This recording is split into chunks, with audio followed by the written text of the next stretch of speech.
चलो भैया करेला करेला कांटा वाला करेला 10 रुपया 10 रुपया 10 रुपया पाव। अरे कौन भौंक रहा है ये बदतमीज? करेला है, बरबट्टी है, परवर है, मखना है, प्याज भाजी है, टमाटर देसी वाला। मैं गुलगुला भजिया खा का था यार, देख बे ठीक है।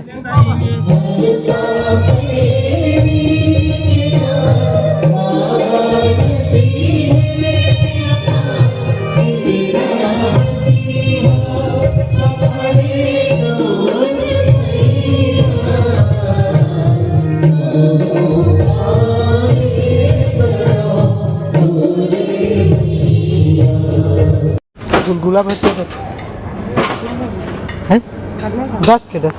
अभी 10 दे दे रहा, बाद में आहूँ तो 100 रुपया ले घूँ संगवारी मन ला खवाए बर है। गुलगुल भजिया खा ले, गुलगुल भजिया खा ले, गुलगुल भजिया खा ले। अरे कहना क्या चाहते हो? अब का कहिएगा बाबा, गुलगुल भजिया खाना है तो पलौद बाजार आओ बस। औ का ये बड़ी अच्छी बात कही आप। बस ते दिन भर खाते रहा।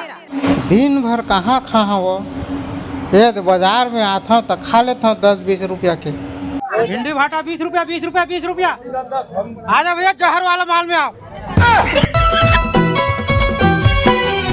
काबर तरसाए वो रानी मोला बता देते।